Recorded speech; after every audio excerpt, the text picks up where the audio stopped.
Well, just running through the introductions to the final, I'll tell you it's Keegan Randall for the United States, the best sprinter of the season. Astrid Jakobsen there on the right there, wearing number 6 for Norway. Mari Laukkanen will be in blue for Finland. There she is. Celine Brunelli in red for Norway. Ida Sargent in black for the United States, and Rojon in black and yellow for France. 3 away from you. The final of the women's Sochi sprint. And that was a good start by all of them. It was. 2 Americans, 2 Norwegians, 1 Finn, and of course 1 from France. Yeah, and the woman from France, she's never been better than 6th in any World Cup competition, so finish at least 5th, and you've got a PB as Keegan Randall, as expected, goes out there and really pushes on there ahead of Astrid Jakobsen. Laukkanen really wants this. You saw her psyching up so much on the line. Of course, they all were. In fact, it's Brunelli up front, isn't it? Yeah, it is Brunelli. I beg your pardon. Brunelli now come through with Randall. Brunelli wearing 15. 20 is the French woman. The white hat is the white hat of Astrid Jakobsen, who is one from the back now. But it is Keegan Randall up this one and only climb. And then you've got Celine Brunelli, 3 times on a World Cup podium, but yet to win a World Cup race. I love her technique, Brunelli's technique. Compare it to Keegan Randall, and Brunelli is floating more. She brings her right leg a little further forward, and the movement is a little easier, but the extreme strength of Keegan Randall is incredible. Very interesting point, Mike, because if you compare Brunelli to Astrid Jakobsen, you could see that the snow contact that Celine Brunelli keeps with her skis is very good. It hardly comes off, whereas Astrid Jakobsen is taking the skis off the snow. Every time she does that, the contact isn't as effective. And energy. As soon as you lift that leg high, you're just burning over what the 2 minutes 45. You're burning that little bit more energy. This is only running 4 seconds slower than the men at this point. If this was the Olympics, it would be Keegan Randall in gold, Celine Brunelli in silver, or Rojon in bronze. Astrid Jakobsen just out of the medals. Mari Laukkanen, the fastest qualifier earlier today. Remember, they did the time trial, they did the quarters, they did the semis. They're really on their last gasp. Some of them will be skating on fumes. Oh, definitely. The legs have throughout with all of these athletes. The muscles have been used, they've been pushed, and very little short recoveries in between.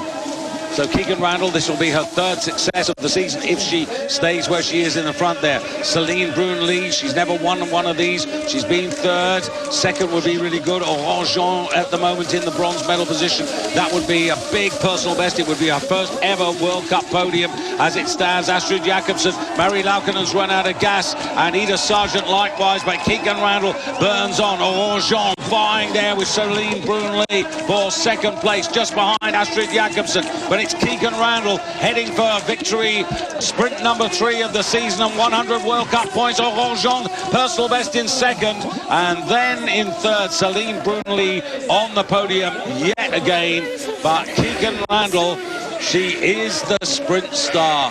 What a star. Brunelli, I felt Brunelli had actually taken the inside, the right-hand side of Keegan Randall. She had a chance, but Brunelli lost all her pace to go wide.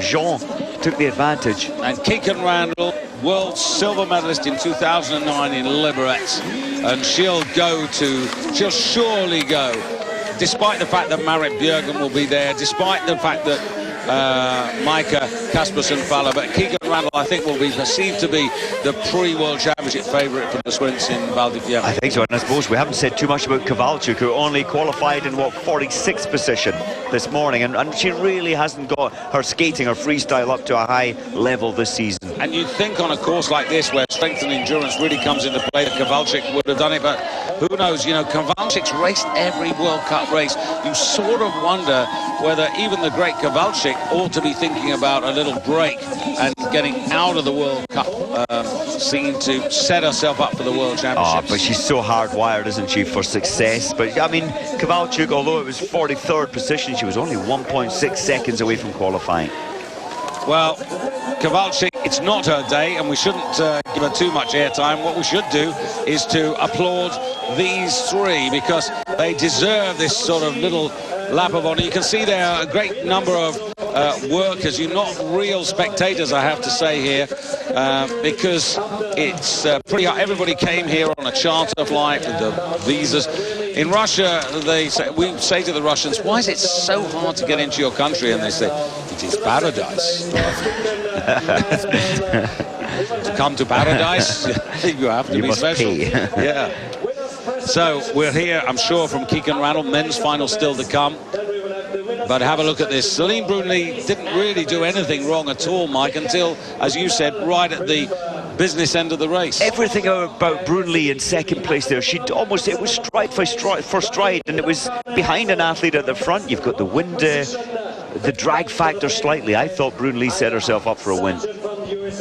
Hopefully we'll see that final bend. Well, this is the final straight. And a gutsy, good finish by Orgeon, personal best by a mile. You know, first ever World Cup podium. Oh, no, absolutely. Brilliant. She's shown us all season that she's getting better and better. The confidence levels are just growing all the time, and hopefully for France a medal in Val di Fiemme. Well, it certainly lifts the spirits, but there it is, confirmation.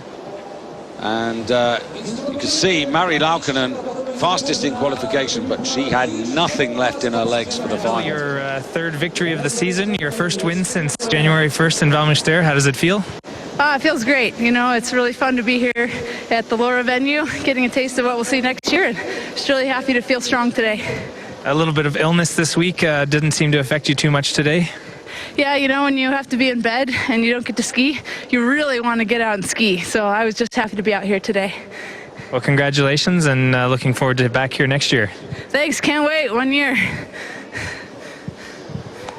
And you know, sometimes a couple of days in bed, getting a good rest can benefit you. Well done, Keegan Randall. She is very much the sprint star. Back for the men's after the...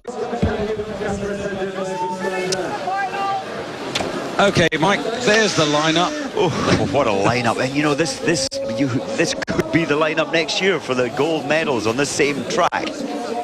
But I think Cologne, really, if he gets to the front early, I think he's got the strength and the endurance and the speed to take this one. It's going to be tactical though, so it always plays into the hands of Northug. And then what's left in all of these athletes' legs after the 3 times around this already at maximum pace. So 1,809 meters, 2 climbs, the second one demanding, vicious, and you've got 3 Russians in the field. Nikita Krukov, who wears 2, Sergei Ustigov, the star of the recent Junior Worlds in Liberec, and you've got Patukov, the beefy master of the sprints for Russia.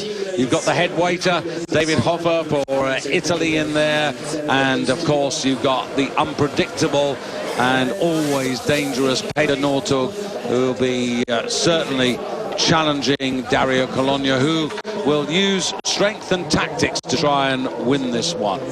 See, Northug's got his hat on in between the heats, but he takes it off. It is only, what, 0 degrees here, air temperature.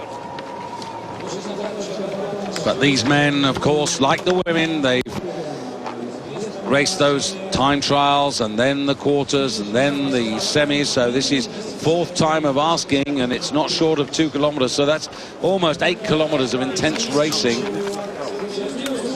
And I'll tell you what, anyone that's making, well, the 6th in this final for tomorrow's race, there's definitely huge fatigue in their legs. What do you think of the sprint course? If you've got any thoughts and comments, ski@infovoice.de for Mike and myself. If you've got any thoughts of what you think about for next year, should they adjust it? Did you like it? How do you like the tactics? Any of those, your thoughts would be really welcome. But now we'll focus on the final, and growling around Alexei Patukov. I'm just thinking about this as a final. They don't have to worry about the clock this time because it is the final. Are they all going to take the easy option and take it steady to begin with? Certainly Northug will try and dictate that, so he'll go out hard, he'll back the pace right off. Will they go along with it? Will Cologne, realizing the way to win this is to just attack and attack and attack to try and break this man? Is he breakable? He gets introduced, but he also says, you only have to worry about me. Cologne, modest, quiet. More humility. Better Nortug. I don't mean that in a horrible way by any chance. Krukov, huge competition here by the Russians. You know, to who's going to get the places next year. And of course, Krukov, Olympic champion from Vancouver. Yeah. Although classic. Ustugov announcing himself last year, confirming himself this year in the junior ranks. And Patukov slightly more focused in a zone I haven't seen too often. He's almost concerned there. And David Hofer looking forward to a good result and a nice lunch. Bit of pasta, bit of spaghetti later, and he'll play it. Of course, David Hofer is going to play it likes of Nortug, tactical, but hide behind and then come through at the end. Yeah, he's a good cornerer, David Hofer. That's where he gains his place. Look at the power as they take off the snow. Well, far side, it's well, it's not Nortug. Yes, it is Nortug. Marginal, is that Petukov? Yeah, Ustugov actually just trying to get to the front. Are the Russian boys going to try and work together? They're not, with Ustugov out front. Ustugov, I think, wants to make a name for himself. I mean, he's up there. You can see he's quite a tall, powerful guy, and he's ahead of the black-suited Kolonya. And Peter Nortug in red, just about in third place. David Hofer about fourth, and the other two Russians just at the back. But they're all very much close enough as they go up the first of the two climbs for the last time. They must all realise their coaches have talked to them about strategy, and if they want to try and break Nortug, it has to be hard and sustained, and it's not that hard nor sustained at the moment. It's not slow, but surely that's the only way to try and break Nortug's final sting. Kolonya, and then you can see in third place there, David Hofer. And interesting that the two Russians at the back, Patukov, Krukov, well, have they got the strength? How are they feeling?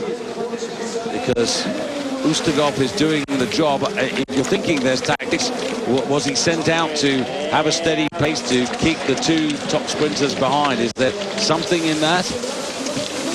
Because look how tall they're standing. Yeah. This is pedestrian by sprinting terms. It is. We're 4 seconds behind one of Kolonya's earlier attacks around that bend. And that gap back to Peter Nortug is familiar, but we know that in the space of 4 or 5 skate strides, he can be back up there. And now there must be concern from those back three.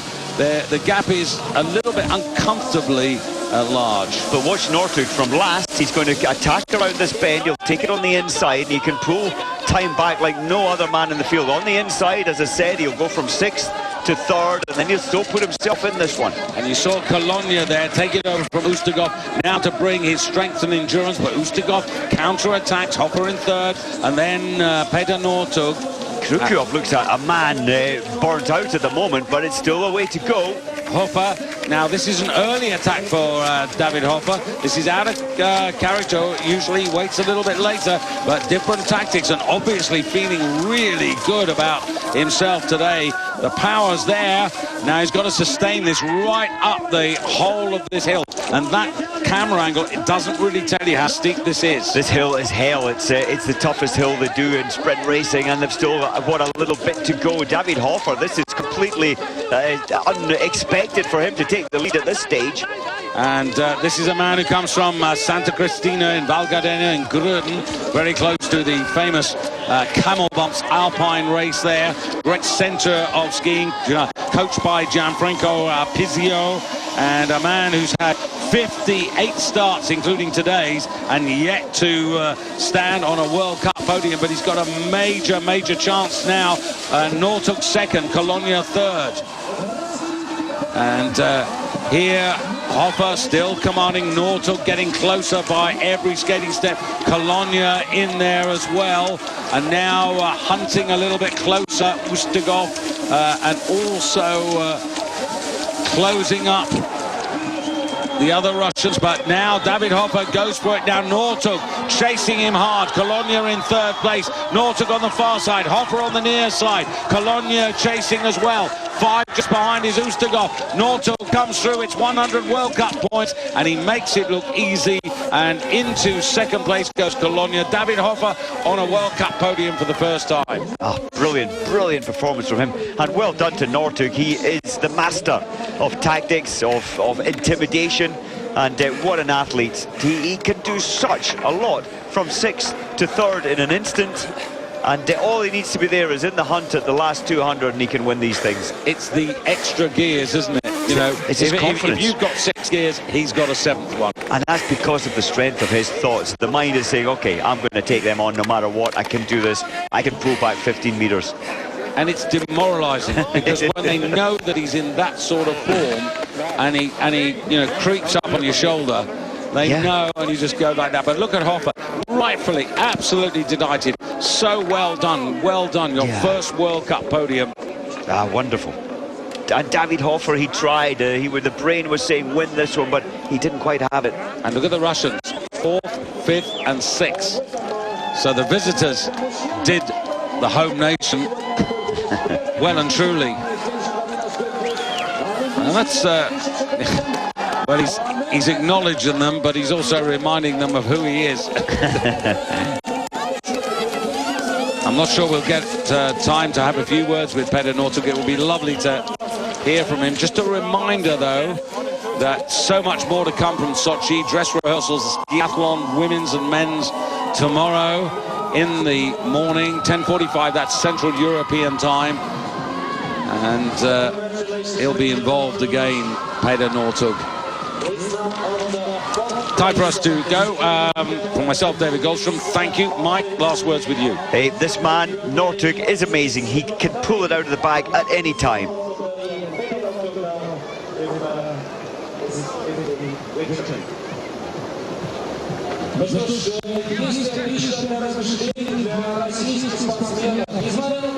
Well, we found ourselves an extra few seconds, so you can see here how the men's final just evolved. Hofer, very strong, made a big decision, but Northug, all that pace to take him home for a World Cup win in Russia.